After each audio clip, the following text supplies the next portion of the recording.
होना चाहिए।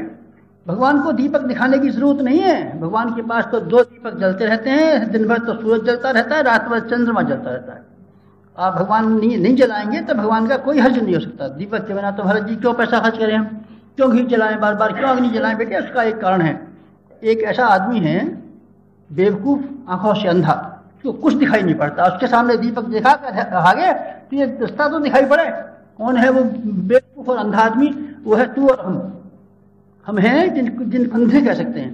हमको पता ही नहीं है, कुछ दिखता ही नहीं है, सूझता ही नहीं है। अपना मरना दिखता है ना जीना दिखता है। एक ही चीज दिखती है विलासता, एक ही चीज दिखती है तृष्णा, एक ही चीज दिखती है वासना, एक ही चीज दिखता है लोभ, एक ही चीज दिखता है मोह, और कुछ नहीं दिखता। हम हैं अंधे, हमें आंखों से खराब, हमको मोतियाबिंद की शिकायत है। इसलिए अंधेरे में भटकने वालों को रोशनी की जरूरत है। इसलिए हम दीपक जलाते हैं भगवान के सामने। भगवान के सामने हाँ बेटे, भगवान के बहाने अपने आप के सामने दीपक जलाते हैं। हमारी जिंदगी का स्वरूप ऐसा होना चाहिए जैसे कि दीपक का है, रोशनी। रोशनी के जीवन में रोशनी कैसी? जैसी ये बिजली की बत्ती है।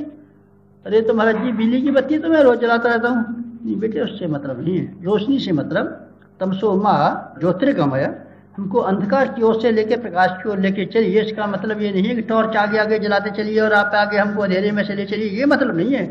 चमक सी रोशनी से मतलब नहीं है। रोशनी से मतलब होता है ज्ञान।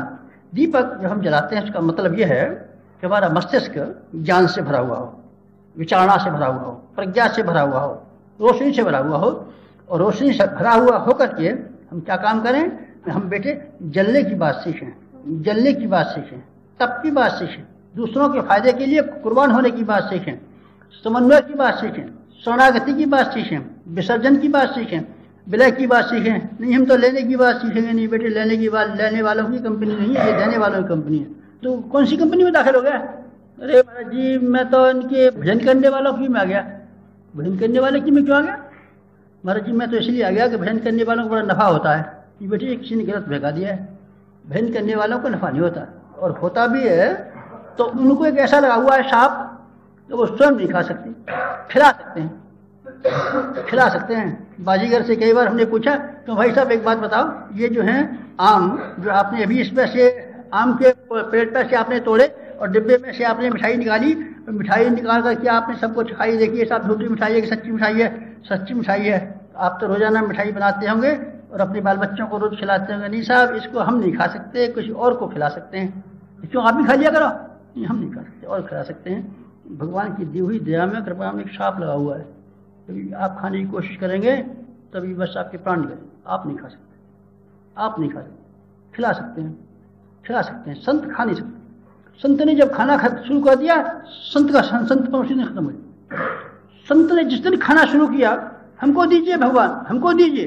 भगवान की कृपा बेटे हजम नहीं हो सकता। भगवान की कृपा पारे की तरीके से है।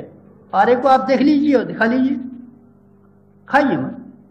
भगवान की कृपा को खाना मत। संत खाते नहीं, संत खाते नहीं, ऋषि कभी खाते नहीं, तपस्वी कभी खाते नहीं। कृपा को खाना शुरू करेंगे बस देने की ताकत खत्म हो जाए।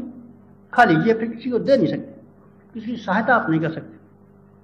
आप चाहें कि हम अध्यात्म से किसी का फायदा कर दें, फिर आप नहीं कर सकते। पैसा लेकर के अनुष्ठान करना शुरू कीजिए, ठीक है आपकी जीविका चल जाएगी, उसका थोड़ा बहुत होता हुआ होगा, लेकिन फिर आपकी वाणी के अंदर जो शक्ति है कि आप किसी का भला कर दें, फिर नहीं हो सकते, आप नहीं हो सकते।